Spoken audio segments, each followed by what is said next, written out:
ગુજરાતમાં ભાજપના રાજમાં જે બિલ્ડરો છે, ભૂમાફિયાઓ છે અને સરકારમાં બેઠેલા લોકોના મિલીભગતથી જે જમીનો પચાવી પાડવાનું એક વ્યવસ્થિત ષડયંત્ર ચાલે છે. એને ક્યાંક ને ક્યાંક સરકારમાં બેઠેલા લોકોની ભાગીદારી સમર્થનથી આ ષડયંત્ર ચાલે છે. ઉદ્યોગપતિઓ હોય, મોટા લોકો હોય, એના દબાણો પર બુલડોઝર ના થાય. ગરીબોની જમીનો પર, એના ઘરો પર બુલડોઝર ચલાવવામાં આવે. અને સુરતમાં જે વેડનગર વિસ્તારની ઘટના બની છે કે 29 તારીખે કોઈ પણ જાતની જાણ વગર, કોઈ પણ જાતની નોટિસ વગર પોલીસ પ્રોટેક્શન, એમાં પણ ખાસ કરીને એસઓજી ને એલસીબી ના કર્મચારીઓ, અધિકારીઓની હાજરીમાં બુલડોઝરો આવે છે. ગરીબોના 100 કરતાં વધારે ઘરો તોડી પાડવામાં આવે છે. ફરી જ્યારે તપાસ કરવામાં આવે કે આ ડિમોલેશન કર્યું કોણે, તો કોઈ જવાબ નથી આપતું. મ્યુનિસિપલ કમિશનર એમ કહે છે કે અમે નથી કરાવ્યું. પોલીસ કમિશનર કોઈ જવાબ નથી આપતો. આ પોલીસ પ્રોટેક્શન માગ્યું કોણે, એનો આજ દિન સુધી જવાબ નથી.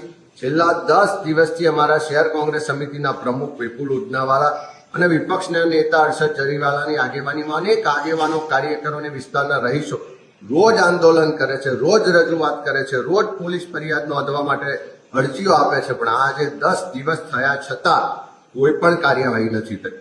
એનો સ્પષ્ટ મતલબ છે કે આ બિલ્ડરોને ફાયદો કરાવવા માટે પોલીસ પ્રશાસન, કમિશનર અને ત્યાંના ડેપ્યુટી સીએમ સહિતના લોકોની આમાં ભાગીદારી છે.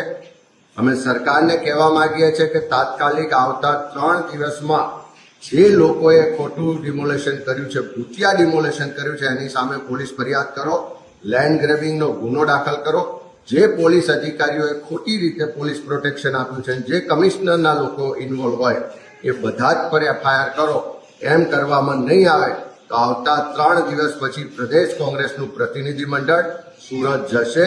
ત્યાંના સ્થાનિક લોકોને સાથે રાખીને ઉગ્ર આંદોલન કરીશું. આ લડાઈ, આ ગરીબોના ન્યાયની લડાઈને અમે આગળ ન્યાય મળે ત્યાં સુધી લડવાના ધ્યેય સાથે આગળ વધી રહ્યા છે. મારી ફરી ત્યાંના પોલીસ કમિશનરને, મ્યુનિસિપલ કમિશનરને અને સરકારને કહેવું છે કે જે પણ જવાબદારો છે એની સામે તાત્કાલિક કાર્યવાહી કરો અને જેના ઘરો તૂટી ગયા છે એને તાત્કાલિક વૈકલ્પિક વ્યવસ્થા આપો.